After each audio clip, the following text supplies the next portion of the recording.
अच्छा, ड्रग की खसूसियात या प्रॉपर्टीज़ क्या होंगी? ऐसा तो नहीं होगा कि मैं कोई भी केमिकल उठा लूँ और मैं उसे कह दूँ कि ये तो ड्रग है, ये देखो मेरे हाथ में। नहीं, मैं कि इस तरह किसी भी केमिकल को ड्रग नहीं कह सकता, बल्कि मैं उस केमिकल में देखूँगा कि अगर उसमें ये प्रॉपर्टीज़ होंगी, तो ही मैं उसे कहूँगा कि ये मेरे हाथ में जो है ये ड्रग है या मेडिसिन है। क्या प्रॉपर्टीज़ होंगी? सिलेक्टिव होना चाहिए। मेरा जो मॉलिक्यूल है केमिकल या जो ड्रग है, वो सिलेक्टिव होना चाहिए। सिलेक्टिव का मतलब ये है कि मैं अगर उसको हर्ट के लिए ले रहा हूँ, तो वो जाकर एक्शन या अपना असर सिर्फ़ और सिर्फ़ हर्ट में दिखाए, किसी और जगह पर नहीं दिखाए। अगर किसी और जगह पर वो अपना एक्शन देगा, तो उसकी वजह से क्या होंगे? उसकी वजह से साइड इफ़ेक्ट्स होंगे। साइड इफ़ेक्ट्स क्या होते हैं? ये हम इंशाल्लाह अगले वीडियो में डिस्कस करेंगे, लेकिन अब मेरा मेरा जो ड्रग मॉलिक्यूल हो, उसके जो साइड इफ़ेक्ट्स हैं वो मिनिमल होने चाहिए, कम से कम होने चाहिए। अगर ज़्यादा होंगे, तो फिर मैं उस ड्रग को यूज़ नहीं कर सकूँगा, वो सेफ़ नहीं रहेगा, वो फिर अनसेफ़ होगा, तो दैट्स व्हाई फिर मैं उसे ड्रग नहीं कह सकूँगा, बल्कि वो टॉक्सिक सब्सटेंसेस या पॉइज़न्स उनकी कैटेगरी में आएगा। उसका जो एक्शन होना चाहिए वो टेम्पररी होना चाहिए। तरह जो ख़ासियत है या प्रॉपर्टी है ड्रग की, वो जो मेरे जिस्म में जो एक्शन कर रहा है, तो वो टेम्पररी होना चाहिए, वो परमानेंट या ज़्यादा देर के लिए नहीं होना चाहिए। एग्ज़ाम्पल मिसाल के तौर पर हमें तेज़ाबियत होती है स्टमक में, हमारे मैदे में हम कहते हैं, तो हम उसके लिए क्या लेते हैं? हम उसके लिए जो एसिडिटी को कम करने की दवाइयाँ होती है, ड्रग्स होती है, वो हम लेते हैं। तो ये जो एसिडिटी को कम करने वाली दवाई है, तो उसकी ये ख़ासियत होनी चाहिए कि वो एसिडिटी को कम वक़्त के लिए कम करे। 7 घंटे के लिए, 10 घंटे के लिए, 12 घंटे के लिए, उस पेशेंट को रिलीफ़ मिल सके।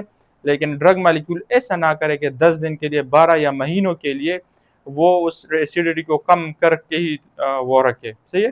परमानेंट एक्शन या मुस्तकिल एक्शन उसका नहीं होना चाहिए, क्योंकि अगर मुस्तकिल तौर पर वो मेरी एसिडिटी को कम कर देगा, तो मेरा जिस्म मज़ीद ख़राब होगा उससे। तो दैट्स व्हाई जो ड्रग का एक्शन होना चाहिए वो ऑलवेज़ टेम्परेरी होना चाहिए, वो ऑलवेज़ रिवर्सिबल होना चाहिए, वो मुस्तकिल या ज़्यादा देर के लिए नहीं होना चाहिए।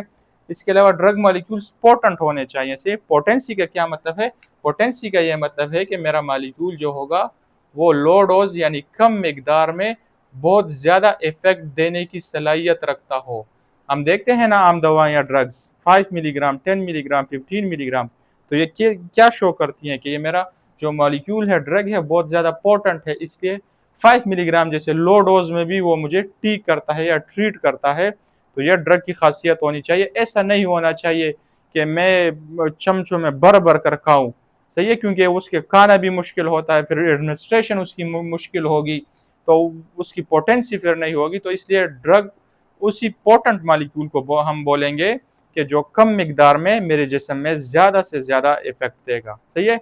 अगर वो कम मिकदार में ज़्यादा इफ़ेक्ट नहीं दे सकेगा, फॉर एग्ज़ाम्पल तो फिर उसका जो एडमिनिस्ट्रेशन होगा वो मुश्किल होगा। अगर मैं मिसाल से आपको समझाऊँ, हम जो इंजेक्शन लगाते हैं, इंतहाई छोटा-सा वो शीशे की बोतल होती है, वायल जिसे कहते हैं, उससे हम इंजेक्शन लेते हैं और अपने खून की नाली में या मसल में हम लगाते हैं। अगर वो अभी मॉलिक्यूल या ड्रग जो है, वो इतने कम मिकदार में अगर वो एक्शन नहीं दे सकता, तो क्या मैं पूरा ग्लास फिर ब्लड में अपने लगा सकता हूँ या मसल में लगा सकता हूँ? नहीं लगा सकता ना। तो इसलिए जो ड्रग होगा, पोटेंट होगा, कम मिकदार में ज़्यादा से ज़्यादा इफ़ेक्ट देगा और उसकी एडमिनिस्ट्रेशन आसान होगी। मतलब मैं अगर उसे मुँह से खा रहा हूँ, ब्लड में दे रहा हूँ, मसल में दे रहा हूँ, इंजेक्शन लगा रहा हूँ, सही है? या अगर इंसुलिन आप लोगों ने देखा हो, पेट के अंदर-अंदर हम इंजेक्शन लगाते हैं, तो एडमिनिस्ट्रेशन या उसको जिस्म के अंदर एंटर करवाना वो आसान होना चाहिए। तो ये कुछ ख़ासियत है ड्रग्स की, जो किसी भी केमिकल कंपाउंड में अगर ये ख़ासियत होंगी, तो हम उसे ड्रग कह सकेंगे। अगर ये नहीं होंगी, तो फिर हम उसे ड्रग्स में क्लासिफाई नहीं कर सकेंगे। इसके अलावा चंद और ख़ासियत भी है जो यहाँ पर तो मैंने नहीं लिखी। प्रेडिक्टेबल होना चाहिए, मेरा जो ड्रग मॉलिक्यूल होगा, मैं उसे बॉडी में ले रहा हूँ, तो मुझे पता लगा, मैं उसे प्रेडिक्ट कर सकूँ, मैं पता लगा सकूँ, अंदाज़ा लगा सकूँ कि वो मेरे जिस्म में कैसे काम करेगा और क्या काम करेगा।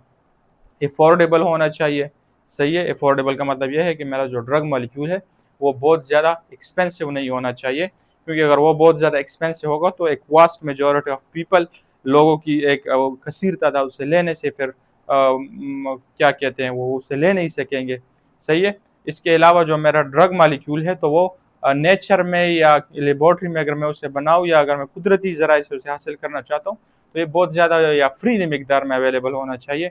ऐसा नहीं है कि वो बहुत ही कम मिकदार में अवेलेबल हो और फिर मैं उसे जो पॉपुलेशन है अपने एरिया की, अपनी कंट्री की, उन सब तक मैं उसे पहुँचा ही ना सकूँ। सही, तो ये कुछ ख़ासियत है ड्रग्स की।